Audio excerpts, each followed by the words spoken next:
त्यांचे अभिनंदन करायचे.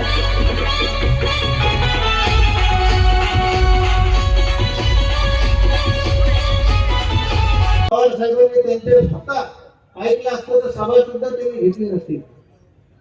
अशा प्रकारचा त्रास या ठिकाणी जनतेला झालाय. या स्टेजवरची अर्ध्याची वर मंडळी ही मागच्या वेळेस आमदाराला निवडून आणण्यासाठी कसोटीचे प्रयत्न या मंडळींनी केले आणि आज 80% पेक्षा लोक तिथून बाजूला पडले. आज आपल्या विचारानं आम्ही पुढे जात आहोत.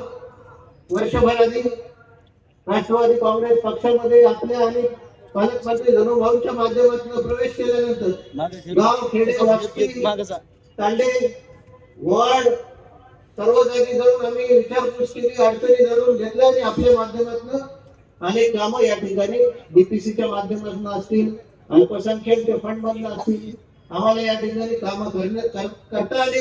प्रत्येक समाजाला न्याय द्यायचं काम हे गेल्या 40 वर्षापासून जी काकूंची परंपरा आहे ती चालवण्याचा प्रयत्न आपल्या साथीने आणि आशीर्वादाने आम्ही दिला.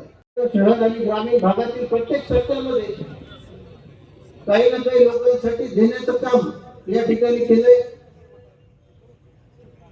मी स्वतः पेशाने डॉक्टर असून या ठिकाणी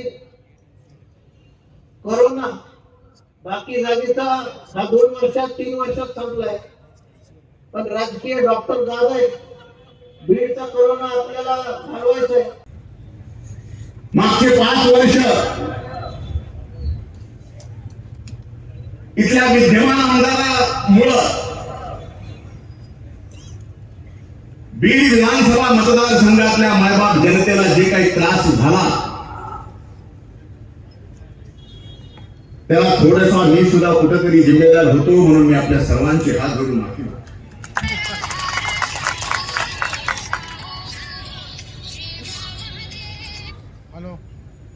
खरं ही बीड विधानसभेची निवडणूक एका आगळ्या वेगळ्या वळणावर येत असताना राष्ट्रवादी काँग्रेस महायुतीचे उमेदवार म्हणून योगेश भैयाला उमेदवारी दिल्यानंतर एकीकडे राजकारण म्हणलं की फाटाफाटी होती, निवडणूक म्हणलं की लय मोठी फाटाफाटी होती. पण योगेश भैयाची उमेदवारी आल्यानंतर आदरणीय जयदत्त अण्णांनी योगेश भैयाला आशीर्वाद दिला. मी जयदत्त अण्णांचे मनापासून खरं तर ही बीड विधानसभा मतदारसंघाची निवडणूक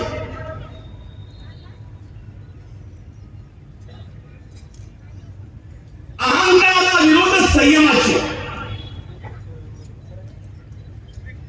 ज्याला उमेदवारी दिली, आमदार केलं, मी जसं माफी मागून जिम्मेदारी घेतली, दादांनी पण अनेक जण ताकद दिली. मी असला अहंकार बघितला नाही. दादा पहिले 2.5 वर्ष तर मलाच बीडला यायची बंदी होती.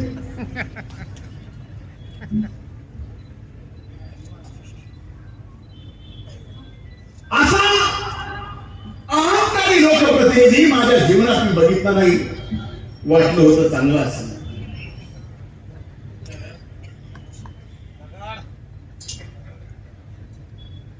पण तो दिवा ज्याला आपण दीप म्हणतो नाव तो असा राजकारणात कसाही पेटवू शकत नाही.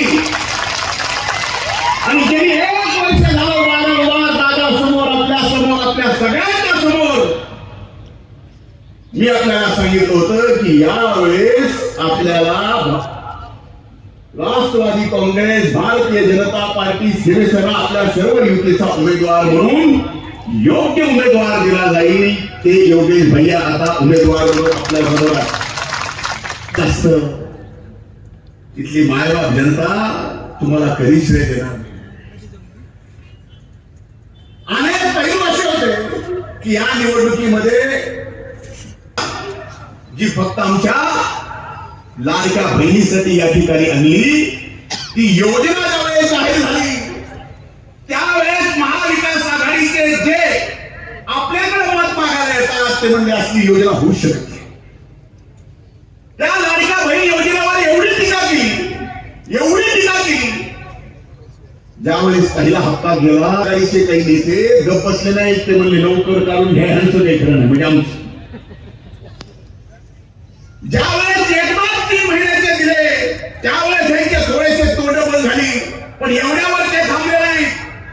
हे सरकार दादा आपल्या लाडक्या बहिणीला महिन्याला 3,000 रुपये देत आहे. त्यांच्या पोटात दुखायला लागलं, इकडं बोलणं बंद केलं, पण कोर्टातून तुमच्या खात्यावर पैसे जाऊ नयेत म्हणून या ठिकाणी कोर्टात गेलं. एकीकडे आम्ही देणार आहे जे तुम्हाला देतोय आणि दिल्यानंतर या ठिकाणी आपले आशीर्वाद आणि मत मागायला आपल्या समोर आलाय. लाडक्या बहिणीचं झालं की ते म्हणले आता लाडक्या बहिणीला आम्हाला काय बोलायचं नाही. ती तिच्या बंद केली. पुन्हा आमच्यावर आरोप केला म्हणजे लाडक्या भावाचं काय. ज्यावेळेस लाडक्या भावाला सुद्धा 6,000 पासून 10,000 पर्यंत स्टायपेंड द्यायला चालू केलं, ती टीका सुद्धा बंद झाली. लाडक्या भावावर टीका करता येणार म्हणजे आता शेतकऱ्याचं काय. शेतकऱ्याला सुद्धा ज्यावेळेस सर्व अर्थानं या सरकारनं मदत करायचं ठरवलं आणि दादाने घोषणा केली की इथून पुढच्या काळात कसलंही वीज बिल तुम्हाला येणार नाही. विनंती करण्यासाठी आम्ही इथं आलोय की डॉक्टर योगेश भैया क्षीरसागर यांना आपल्याला प्रचंड बहुमताने निवडून द्यायचंय. शोषित पीडित दीन दलित लोकांचे प्रश्न सोडण्यासाठी खऱ्या अर्थाने अजितदादांना मी विनंती करणार आहे की आमचा जिल्हा म्हणजे ओसुरीचा जिल्हा आहे. आमची कुठेतरी ही ओळख पुसली पाहिजे. म्हणून या ठिकाणी नवीन MIDC झाले पाहिजे, चांगले उद्योग धंदे निर्माण झाले पाहिजे, इथल्या युवकांना हाताला काम मिळालं पाहिजे. कारण आपण बघितलं दादांनी लाडक्या बहिणीला 1,500 रुपये दिले, त्याच्यानंतरही दादांनी शब्द दिलाय की या राज्यामध्ये पुन्हा सरकार आलं तर निश्चितपणे माझ्या लाडक्या बहिणीला मला राहणार नाही. आणि म्हणून मी या ठिकाणी जास्त वेळ न घेता अवघ्या 1 मिनिटामध्ये माझं भाषण संपवतो की या देशामध्ये आणि महाराष्ट्रामध्ये सातत्याने बोलताय की संविधान बदलणार आहे. हे अफवा पसरवण्याचं काम करताय. मी एक रिपब्लिकन पक्षाचा कार्यकर्ता आहे, सच्चा भीम सैनिक आहे. मी लहान वयापासून रिपब्लिकन पक्षामध्ये काम करतोय. कारण पूज्य डॉक्टर बाबासाहेब आंबेडकरांच्या विचार पुढे घेऊन जाणारा मी कार्यकर्ता आहे. जर कुणी संविधान बदलत असेल, कुणी अफवा पसरत असेल तर अशा भीक घालता करणार नाही. कारण माननीय रामदासजी आठवले हे संविधानाचे रक्षक आहे. मी सुद्धा एक छोटासा कार्यकर्ता आहे, संविधानाचं रक्षक आहे. आणि म्हणून संविधान बदलणार नाही. कारण आज सरकार देशाचं सरकार येऊन 6 महिने झाले आहे. तरी संविधानाचे साडी आहे त्यामध्ये काही बदलण्याचा प्रयत्न केलेला आहे का नाही. या दोन भाषा आपण भीक मागता करणार नाही. दुसरी गोष्ट आहे, मुस्लिम बांधवाबद्दल सातत्याने बोललं जात आहे. कुणीही उत्तर आणि काही बोलतोय. आपण बघितलं की गेल्या 8 दिवसापूर्वी कुणीतरी बोललं की आम्ही पुन्हा 25 वर्षांचं सरकार आलं की भव्य करणार. मी या ठिकाणी सांगू इच्छितो की या ठिकाणी अजितदादा आहे, समाजवादी नेते आहे. आम्ही या ठिकाणी महाराष्ट्राचं सरकार आलं तर मस्जिदचे भोगे उतरवून देणार नाही. उलट मुसलमानाचं संरक्षण करण्याचे काम रिपब्लिकन पार्टी ऑफ इंडिया असेल, राष्ट्रवादी असेल, अनेक पक्षांचे महाराष्ट्र असेल, हे सगळे जण करते. मी आधी पुन्हा वेळ घेता आपण येणाऱ्या 20 तारखेला योगेश भैया क्षीरसागर यांना निवडून द्यायचं एवढीच या ठिकाणी विनंती करतो आणि थांबतो. जय भीम, जय पाहिजे, शिकले पाहिजे. सरकार त्यांच्या पाठीशी उभं राहिलं. त्याच्यामध्ये वेगवेगळ्या पद्धतीनं आम्ही महिला आर्थिक विकास महामंडळाकडनं 15 जिल्ह्यात 2,800 बचत गट त्या ठिकाणी स्थापन केले आणि जास्त काठी रद्द करण्यामध्ये आल्या. डॉक्टर झाकीर हुसेन मदत सार्वजनिकरण योजना प्रतिवर्षी फक्त 2 लाख रुपये देण्यात येत होते. ते 2 लाखावरून 10 लाख रुपये इतकी त्याच्यामध्ये वाढ केली. डीएड शिक्षकांना मदरशाच्या 6,000 रुपये मानधन होतं, 16,000 केलं आणि बीएड वाल्यांना 8,000 रुपये 11,000 रुपये केलं. राज्यामध्ये 1,000 कोटी रुपयाचं आम्ही विकासाकरता अर्थसंकल्पात टाकले. आणि आम्ही तुमच्या पाठीशी आहोत का? तुम्ही का काळजी करता? कुणी काही बोललं तर त्या सगळ्याचं आम्ही समर्थन करतो. संरक्षणाची सर्व जाती धर्माच्या लोकांची संरक्षणाची जबाबदारी आमची आहे, पोलिसांची आहे. कायदा कुणाला हातामध्ये घेऊन दिला जाणार नाही. ईडब्ल्यूएस इकॉनॉमिक इंटरसेक्शन त्यामध्ये 3 महिन्यापूर्वी जी पोलीस भरती झाली त्याच्यात आता मध्य आरक्षणाच्या काळात आपलं 52% आरक्षण ओबीसीचं, मागासवर्गीयांचं, आदिवासींचं आणि एसटीचं, 10% ईडब्ल्यूएसचं, 65% आणि नंतर पुन्हा 10% मराठा समाजाला दिलेलं 72%. आता मराठा समाजाला तिथं आरक्षण दिल्यामुळं ईडब्ल्यूएस मधून ते बाहेर पडले. आता ज्यांना कुठेच आरक्षण नाही ते ईडब्ल्यूएस मध्ये आहे. आणि मला तुम्हाला सांगायचंय, बीडला पोलीस भरती झाली, 12 आपल्या मुस्लिम समाजाची मुलं त्या ठिकाणी सर्व्हिसला लागली, परभणीमध्ये 18 लागली, लातूरमध्ये 22 लागली. अशा पद्धतीने अल्पसंख्याक समाजाच्या मुलांची भरती त्या ठिकाणी केली. हे आम्ही केलं. त्याच्यामध्ये आम्ही मिळवलं नाही. आम्ही खोटं सांगायचं रेकॉर्ड बघा, काय खोटं सांगायचं कारण आहे? अरे आम्हाला करायच्या ही पण गोष्ट तुम्ही सगळ्यांनी या निमित्तानं ध्यानामध्ये घेतली पाहिजे. माझ्या मायामाऊली बसल्या त्यांच्याकरता मी लाडकी बहीण योजना आणली. मुख्यमंत्र्यांनी उपमुख्यमंत्र्यांनी मान्यता दिली, कॅबिनेटमध्ये धनंजय सगळ्या मंत्र्यांनी मान्यता दिली. आज ती कोरपणीला जाणारी महिला, आज ती रोजगाराच्या कामाला जाणारी महिला, आज ती धुळमांडणी करणारी, झाडू पोछा करणारी, स्वयंपाक करणारी, कचरा गोळा करणारी महिला. अरे तिला काही तिचा विचार करता येईल नाही? देशाला स्वातंत्र्य होऊन किती वर्ष झाली? तिला स्वतःला काहीतरी वाटतं ना, बीडच्या बाजारामध्ये गेल्यानंतर माझ्याकरता काहीतरी करावं. प्रत्येक वेळेस तिनं नवऱ्याकरता करायचं, सासू सासऱ्याकरता करायचं, मुलाबाळांच्या करता करायचं, आणि तिला जीव वाटत नाही. तिच्या जीवाचा कधी विचार केला की नाही? या गोष्टीचा विचार आपण केला पाहिजे. आम्ही केला आणि त्यांना 1,500 रुपये द्यायला सुरुवात केली. हे कोर्टात गेले बंद करायला.